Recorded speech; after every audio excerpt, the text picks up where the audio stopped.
Hi everyone, my name is Marco Triani from the Charter Hall Direct team. I'm glad you could join us today for the first of our podcast series on resilience during uncertain times. The outbreak of COVID-19 has had a significant impact on financial markets globally. The increased volatility and uncertainty observed has seen many investors seek alternatives to provide portfolio resilience and reliable income streams. Industrial property has been a resilient property sector at the forefront of COVID-19 as lockdown restrictions impact the way consumers and businesses interact. Charter Hall CEO of Industrial and Logistics, Richard Stacker, joins us today to examine the implications of COVID-19 for the industrial property sector and Charter Hall's positioning of its industrial properties given the outlook. Richard, thanks for joining us. Richard, could you please describe what industrial and logistics property is in simple terms for our investor base? Industrial is not that complex. It's actually relatively simple. It's one part of the supply chain. And if you think about a supply chain, and the supply chain is really trying to get a product or a good from really where it's being manufactured, if you like, through to the end user. And the end user could be a business or it could be a consumer. But it starts off in obviously raw material form normally, goes into production. So being manufactured, that good's being manufactured. Now that can happen both overseas, being manufactured overseas, and also locally. That good has then got to get from that spot to a warehouse. Now that warehouse is in Australia normally, so the good can come to there and be broken down and then be sent to the next point. But if it's coming from overseas, it will normally be coming on a plane or a ship. And it will come through the port or the airport and then be delivered out to a local warehouse. If it's being produced locally, it will normally come by truck and go to that warehouse where once again it will be broken down before it's sent to its next point. Those warehouses, they can range in size from small 1,000 square metre warehouses all the way up to 100,000 square metres of warehouse space, which is enormous when you think about it.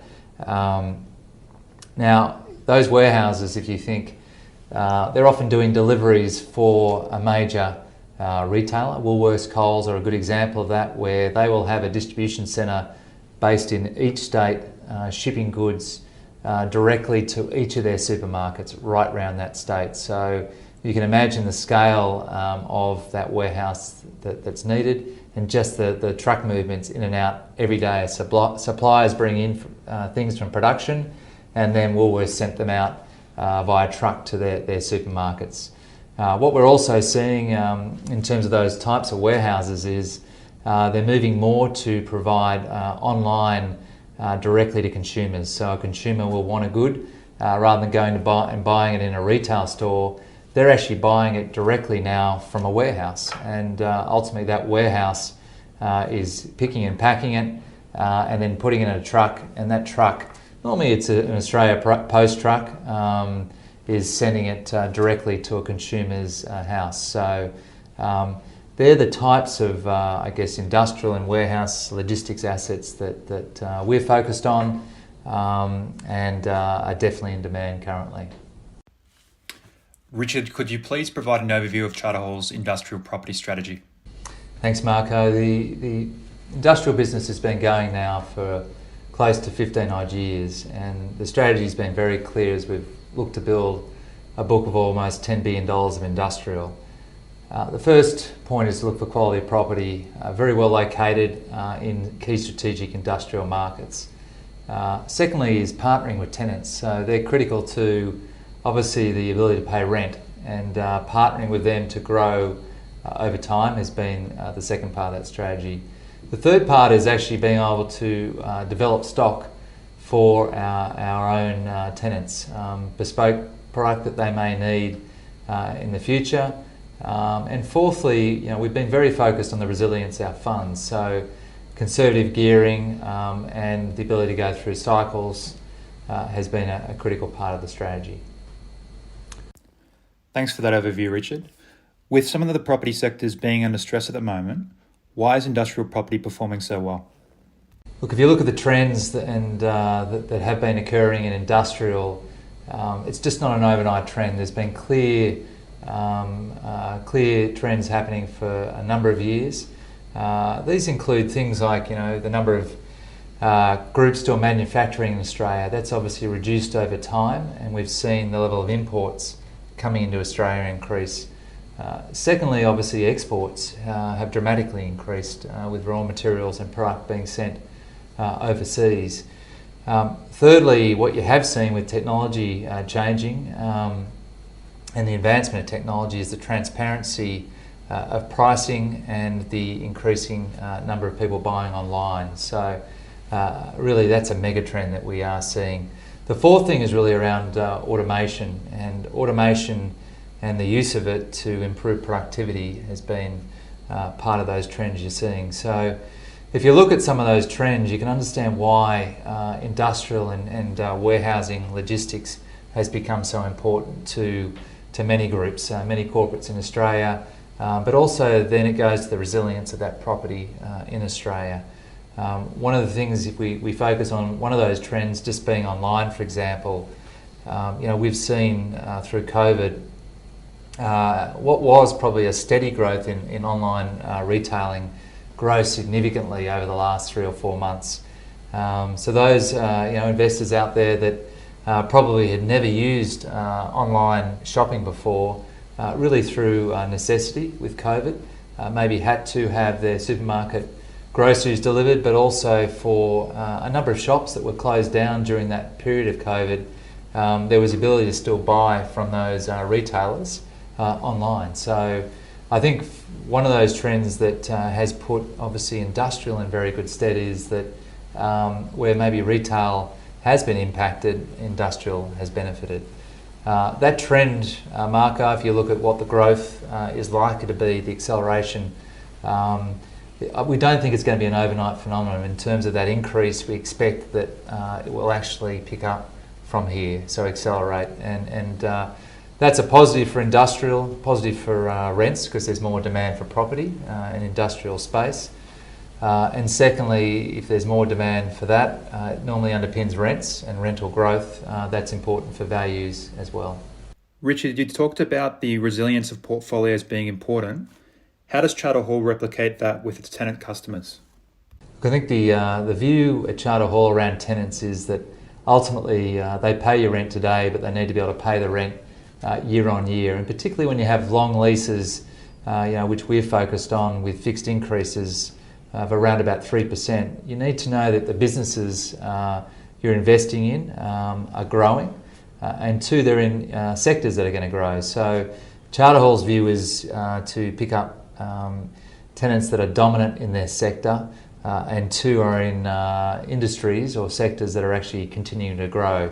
So that's the first way we look at it. The second way we look at it is that we have a national business around Australia, so not just Sydney or Melbourne. We've got offices in each state around the country and teams in each state. And if you look at the tenants in Australia, a lot of them are national. The bigger tenants tend to be national. They're not looking to have a lot of landlords. They're looking to have a few that they can trust and work with and grow with over time. So that is part of our strategy too at Charter Hall, is to actually work with our tenants as they grow their footprint. We'd like to grow with them. And if you look at the underlying portfolios that Charter Hall has developed over many years, with the likes of Coles, Woolworths, more recently Audi, Metcash, very consumable focus too. So one of the things that we are focused on is getting tenants that are more reliant on non-discretionary spend. So in other words, they're the essential things that people need to live and obviously continue to need to buy. So versus tenants that maybe are more on the discretionary end. So consumers maybe don't have to buy it today and may put it off till tomorrow. So a focus on tenants in that consumable space, tenants in markets that are also growing. So logistics is becoming more important in Australia, moving things from A to B, whether it be to businesses, from warehouses, or directly to consumer, as we talked about with online. So what we have seen with that is third-party logistics providers, your Australia Posts, your Toll, your DHLs, are all important in that supply chain, and we're seeing them continue to grow over time as well. So a focus on tenants that actually can pay the rent over time. Thanks for that response, Richard. What's the current outlook for industrial property? Look, I think what you've got to look at for industrial property is how well it's positioned, not just from a demand perspective, but also a supply. So if I look at those two fundamental things, as I mentioned on the demand side, we're seeing very good growth in demand from groups that are looking to, one, reposition their warehousing to be more technology advanced. So that might be have more automation in it, improve productivity through automation. But thirdly too, just that growing trend to online means that their warehousing needs to be different than what it's been in the past. So from a demand perspective, that's a positive. From a supply perspective, so how much property, industrial property is being built at the moment, because the lead time to build industrial it tends to be quite short, there doesn't tend to be an oversupply of industrial property. It tends to be more pre-committed by larger tenants and even smaller tenants that are looking to move into a new industrial facility. The lead time can be sort of 12 to 18 months, and for some of the bigger facilities maybe a little longer, but that generally isn't the case maybe for office assets, which obviously have a longer lead time and maybe aren't as pre-committed before a development starts. So a positive on the demand-supply equation. And on the valuation side, what we have seen through the recent valuations to 30 June 2020 is the valuations have continued to move up. So we've seen growth in valuations between December and June of this year of about 1.5%, which I think is very positive in this current environment and a good sign that valuation will hold for industrial. And secondly, the level of transactions, the amount of interest in the industrial sector from those wanting to invest in it is significant, and that will underpin valuation over longer term as well. Our next part of this series will be held in webinar format, where we'll be joined by the Portfolio Manager for the Maxim Property Securities Fund, Jonathan Kriska, on the topic, Not All A-REITs Were Created Equal. Richard, thanks for your responses today, and thank you to everyone that listened in.